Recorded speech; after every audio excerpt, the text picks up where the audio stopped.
Shalom semuanya, selamat bertemu pada hari ini dalam memulai pembelajaran kita. Perkenalkan, terlebih dahulu nama Miss adalah Kristiani dan kita akan belajar dari satu buku yang sama, dari buku kelas 7, buku paket penerbit Kementerian Pendidikan dan Kebudayaan Republik Indonesia edisi 2017 dengan sebuah judul pada pelajaran yang ke-11 mengenai membangun solidaritas di tengah masyarakat majemuk. Mari kita berdoa. Bapa, terima kasih Tuhan buat hari ini. Kami bersyukur Tuhan masih beri kami nafas kehidupan. Kami bersyukur Tuhan kami bisa belajar hari ini bersama-sama. Bagaimana kami belajar mengikuti pelajaran dan ajaran yang Tuhan Yesus berikan bagi kami. Biarlah Roh Kudus bekerja dalam hati kami dari awal pertengahan hingga akhir pembelajaran hari ini. Biar kami dapat menerima dan melakukannya di dalam kehidupan kami hari lepas hari. Terima kasih Tuhan Yesus, dalam nama Bapa, Putra dan Roh Kudus yang kami kenal di dalam nama Tuhan Yesus yang menjadi Tuhan dan Juru Selamat kami berdoa. Amin. Nah, kita akan masuk pada tujuan pembelajaran yang akan kita capai pada pembelajaran hari ini. Yang pertama, kalian dapat menghayati arti peduli dan solidaritas bagi sesama. Yang kedua, kalian bisa memilih sikap yang benar dalam kaitannya dengan solidaritas dalam masyarakat majemuk. Yang ketiga, kalian menceritakannya pengalaman hidup bersama dalam masyarakat majemuk. Yang keempat adalah kalian dapat membuat rancangan kegiatan sebagai wujud solidaritas dalam masyarakat majemuk. Itulah yang akan menjadi tujuan pembelajaran kita dalam materi hari ini, dan kita akan dasari materi hari ini dengan dasar firman Tuhan dari Mazmur 133. Itu bercerita mengenai bagaimana kehidupan yang rukun di dalam Kristus. Jadi ketika kita hidup rukun, berarti kita mencerminkan murid Kristus yang membawa kerukunan di tengah masyarakat majemuk. Dan dalam perjanjian baru tercatat di dalam Matius pasal 25 ayat 31 sampai 46. Di sana juga Tuhan Yesus mengajarkan kita untuk kita hidup damai dengan sesama, dan terlebih dalam Matius 22 ayat 37 sampai 39 diceritakan bahwa di sana adalah hukum kasih, di mana Tuhan Yesus mengajarkan tentang kasih kita kepada manusia harus diwujudkan sebagaimana kita mengasihi diri kita sendiri. Ketika kita mengasihi sesama, itu adalah wujud dari kasih kita kepada Allah sebagai hubungan vertikal dengan sesama. Kita lihat pada pengantar. Bangsa Indonesia adalah bangsa yang majemuk atau beragam, yang terdiri dari berbagai suku, bahasa, budaya, agama, maupun kelas sosial. Hal itu merupakan anugerah Tuhan yang patut disyukuri. Namun, masih banyak orang yang belum memiliki kesadaran untuk membangun pemikiran yang positif terhadap keberagaman. Pembahasan mengenai solidaritas masyarakat majemuk memotivasi kamu untuk mewujudkan solidaritas sebagai kebiasaan hidupmu. B. Masyarakat Indonesia yang majemuk. Coba kamu lihat di sekitarmu, di lingkungan tempat tinggalmu, di lingkungan sekolahmu. Apakah semua orang berasal dari latar belakang yang sama? Tentu saja tidak, bukan. Kamu akan menemukan teman ataupun orang lain yang berbeda tempat asal, suku, agama, maupun warna kulit. Ada yang berkulit kuning, ada yang sawo matang, ada yang coklat, ada yang hitam. Ada yang berambut tirus, ada yang ikal, ada yang keriting. Ada yang beragama Kristen, Katolik, Islam, Hindu, Buddha, Konghucu.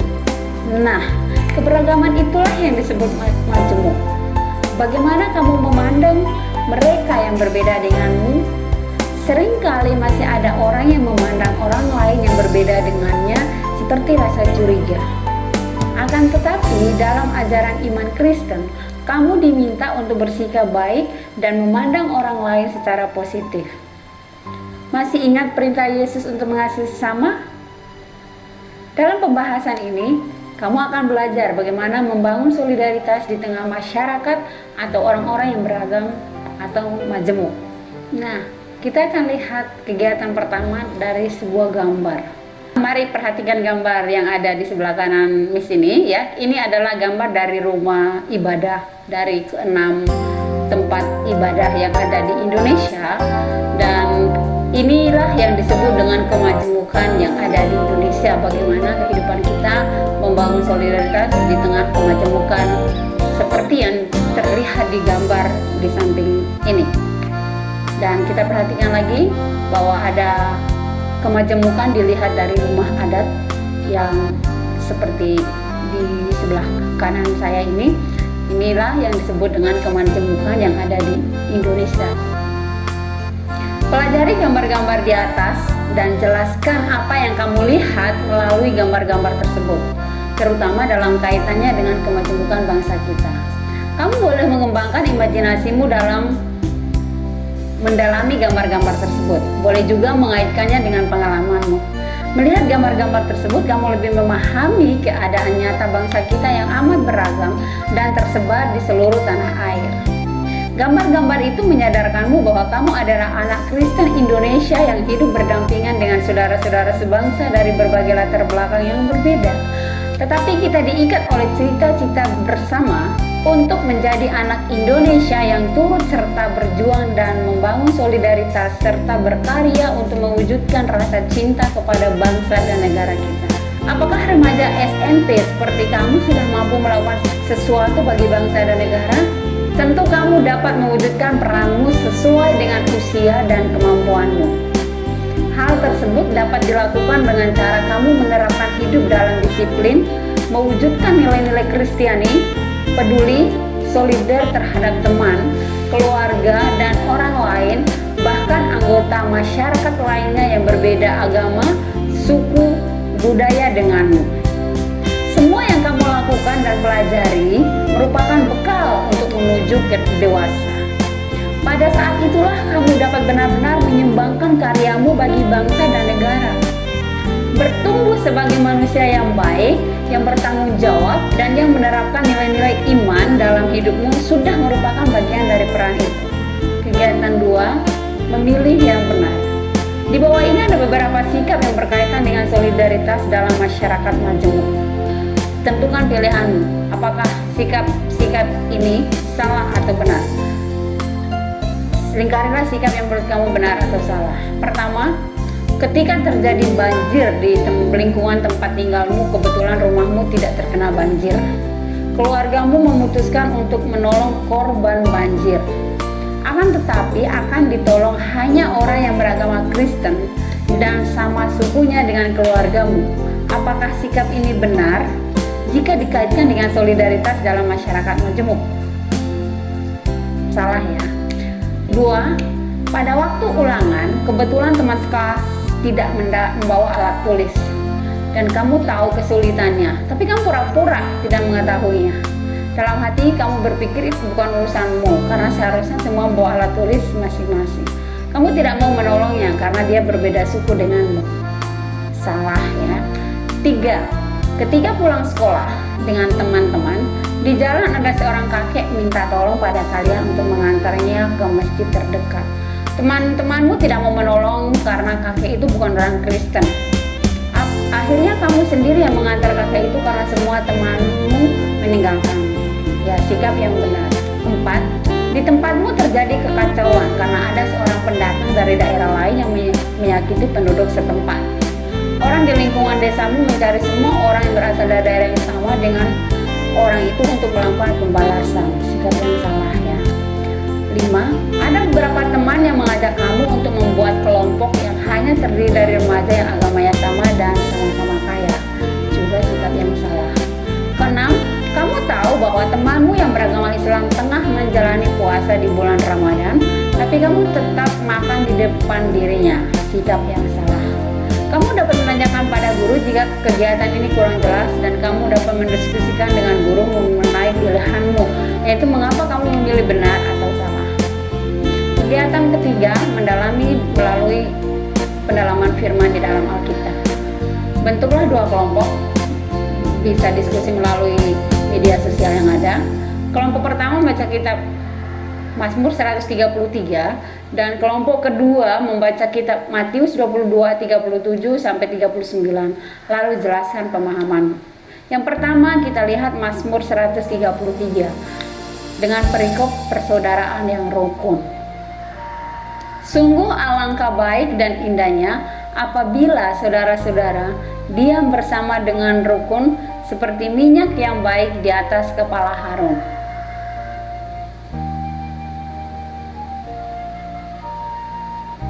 Meleleh ke janggut Harun dan ke leher jubahnya, seperti embun gunung Hermon yang turun ke atas gunung-gunung Sion, sebab kesanalah Tuhan memerintahkan berkat kehidupan untuk selama-lamanya. Yang kedua dari Matius 22:37 sampai 39. Jawab Yesus kepadanya, kasihilah Tuhan Allahmu dengan segenap hatimu dan dengan segenap jiwamu dan dengan segenap akal budimu. Itulah hukum yang pertama.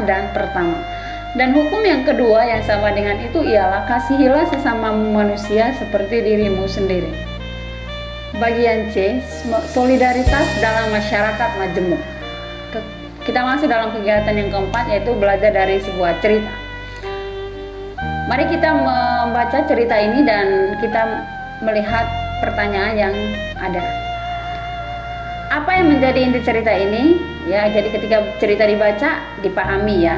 Yang kedua, apa kaitan cerita ini dengan topik membangun solidaritas dalam masyarakat majemuk? Yang ketiga, jika kamu adalah tokoh dalam cerita tersebut, bagaimana sikapmu? Beginilah kisah ceritanya. Ada kisah nyata tentang biarawati. Biarawati itu perempuan yang tidak menikah, ya, istilah di Katolik. Di Filipina yang disandra oleh tentara MILF yang beraliran Islam. Kesehariannya, suster ini memimpin retreat. Di Filipina ada kebiasaan untuk melakukan retreat setidaknya setahun sekali.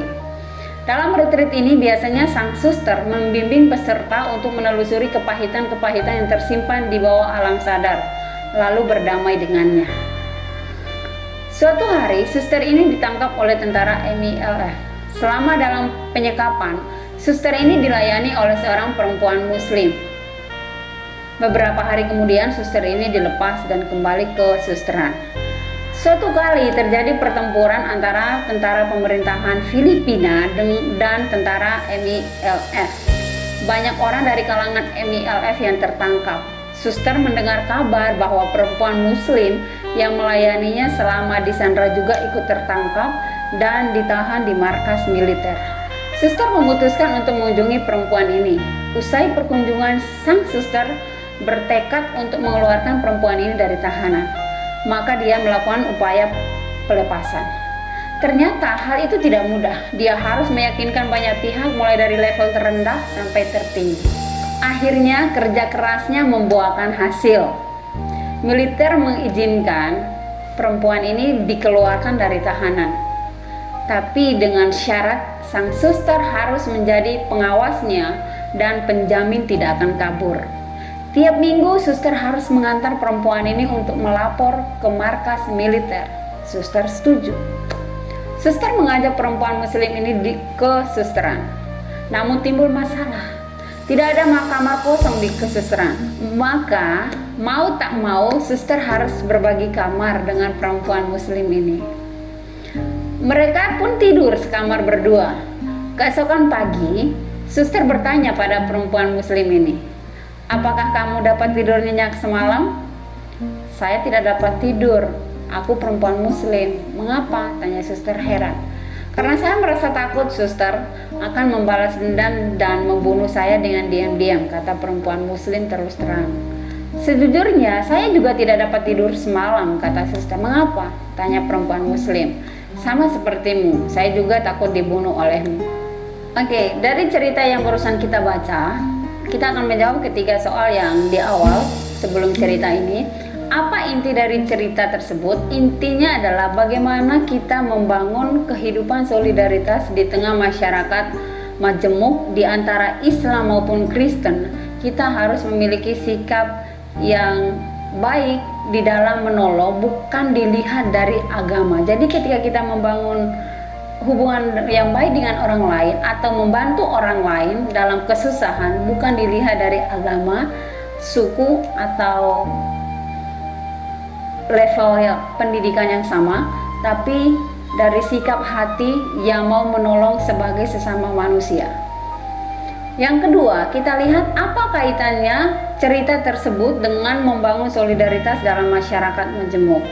Tentu ada kaitannya. Kita lihat biarawati ini adalah seorang Kristen Katolik dan seorang perempuan Muslim. Kalau kita melihat, ini adalah dari dua agama yang berbeda. Nah, seperti di Indonesia, kita memiliki 6 agama. Ini disebut kemajemukan yang ada di Indonesia. Nah, hubungannya bagaimana di Indonesia, di tengah kemajemukan agama ini, kita melihat hal positif yang harus kita bangun di tengah-tengah kehidupan beragama. Seperti apa contohnya? Contohnya seperti halnya ketika perempuan yang biarawati ini ditolong oleh perempuan Muslim, dan ketika perempuan Muslim ini pun dalam keadaan susah ditolong oleh perempuan biarawati yang biarawati ini atau suster ini. Nah, ini adalah satu sikap yang baik di mana mereka saling tolong menolong tanpa memandang agama. Ya, jadi kita membantu sesama bukan melihat dari sudut pandang agamanya, tapi kita melihat bahwa sesama manusia harus saling tolong menolong. Ya, itu kaitannya. Dan yang ketiga, jika kita adalah tokoh dalam cerita, bagaimana sikap kita? Kalau seandainya kita adalah tokoh di dalam cerita tersebut sebagai susternya, ya kita juga harus mengambil sikap mengampuni seperti Tuhan Yesus telah mengampuni kita. Kita harus mengampuni orang yang bersalah kepada kita. Nah, itulah jawaban dari cerita yang telah kita baca dan menjawab ketiga soal tersebut. Nah, kita lihat dalam penjelasan selanjutnya. Kecurigaan dan kebencian terhadap agama lain yang ditanamkan sejak kecil ternyata mengendap di alam sadar seseorang. Hal ini menjadi beban bagi orang tersebut. Pada saat-saat tertentu beban ini muncul secara tak terduga. Itulah yang terjadi pada suster dan perempuan Muslim ini. Alam sadar mereka mengatakan bahwa dua orang ini sudah berteman. Namun tiba-tiba alam bawah sadar mereka muncul secara tak terduga. Apakah kamu juga pernah memiliki ketakutan atau ketidaksukaan terhadap orang atau teman dari latar belakang budaya, suku, dan agama yang berbeda? Memang tidak mudah untuk berpikir positif dan membangun solidaritas dengan sesama yang berbeda latar belakang dengan kita. Apalagi jika sejak kecil sudah ditanamkan rasa curiga dan kebencian terhadap mereka yang berbeda dengan kita. Namun kamu harus mengubah cara berpikirmu. Apalagi sebagai orang Indonesia yang memang hidup dalam masyarakat majemuk. Kita terpanggil untuk peduli dan solidar pada sesama tanpa memandang perbedaan latar belakang. Hukum kasih yang diajarkan Yesus harusnya menjadi pedoman hidup kita untuk peduli, mengasihi, dan menunjukkan solidaritas kita pada sesama tanpa memandang berbagai suku, budaya, dan agama. Kegiatan 5, kita mendalami topik. Dalam kitab Mazmur 133 berbicara tentang persaudaraan yang rukun. Alangkah indahnya jika semua orang dari berbagai latar belakang berbeda dapat hidup bersama-sama dengan rukun. Pemazmur melihat bahwa kehidupan yang rukun akan membawa kebahagiaan dan ketentraman. Sebaliknya, kehidupan yang kacau dan penuh pertikaian membawa kepada penderitaan. Apa yang tertulis dalam kitab Mazmur memang indah, namun dalam kenyataannya semua tidak dapat tercipta dengan sendirinya. Apalagi di negara kita, isu-isu mengenai perbedaan suku dan agama sering dijadikan alasan timbulnya konflik dan kekerasan. Ada berbagai peristiwa di mana terjadi amuk massa yang disebabkan oleh salah pengertian kemudian dikaitkan dengan perbedaan suku dan agama. Akar dari semua peristiwa itu karena masyarakat tidak terlatih untuk membangun solidaritas di tengah perbedaan yang ada. Ataupun karena sebagian orang sudah terlanjur memiliki prasangka buruk terhadap orang lain yang berbeda agama dan suku, apalagi berbeda kelas sosial antara orang kaya dengan orang yang miskin. Ada juga yang berpikir mengapa harus saya yang mulai memikirkan mengenai solidaritas dan kebersamaan? Mengapa bukan pihak lain dulu baru saya menanggapinya? Atau selama ini saya membangun pemikiran dan sikap positif terhadap mereka yang berbeda dengan saya, tapi mereka tidak pernah berubah, tetapi bersikap tidak baik terhadap saya. Jadi mengapa saya harus bersikap baik, toh tidak ada gunanya? Pemikiran-pemikiran ini keliru. Ketika kamu belajar untuk nilai-nilai Kristiani, kamu akan mengerti bahwa tiap orang Kristen terpanggil untuk mewujudkan nilai-nilai kebaikan, kebenaran, dan keadilan dalam hidupnya, sebagaimana tercantum dalam buah roh, Galatia 5:22. Jadi kebaikan yang kamu lakukan tidak boleh berpatokan pada apa yang dilakukan oleh orang lain terhadapmu, melainkan kamu harus proaktif atau terlebih dahulu mengambil inisiatif untuk berbuat baik. Semua harus datang dari dalam hatimu dan merupakan keputusan hati nuranimu. Sebagai remaja, justru inilah yang paling penting untuk belajar dan menumbuhkan sikap dan tindakan solidaritas sebagai kebiasaan yang kamu lakukan dalam kehidupanmu. Semua yang kamu lakukan merupakan wujud jawaban dan tanggung jawab sebagai remaja Kristen yang telah dikasihi dan diselamatkan oleh Allah di dalam Yesus Kristus. Kamu dan semua orang beriman diminta untuk mengasihi sesama manusia tanpa kecuali. Bentuk-bentuk solidaritas di tengah masyarakat majemuk yang dapat kamu wujudkan sebagai remaja antara lain menghargai teman dan orang lain meskipun mereka berbeda denganmu, menghargai penganut agama lain dan semua aturan agama termasuk ibadahnya, berteman dengan seseorang tanpa memandang perbedaan yang ada, dapat bekerja sama dan menolong sesama dan teman tanpa memandang perbedaan agama, suku, dan status sosial, kaya ataupun miskin. Kamu dapat menambahkan bentuk-bentuk solidaritas lainnya yang kamu ketahui maupun yang sudah dipraktekkan dalam tindakan sehari-hari. Kegiatan 6, kita berbagi pengalaman.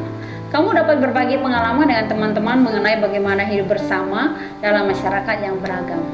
Jika dalam keluargamu ada kemajemukan dari segi suku, budaya, agama, maupun kebangsaan, kamu dapat berbagi cerita dengan teman-teman dan gurumu.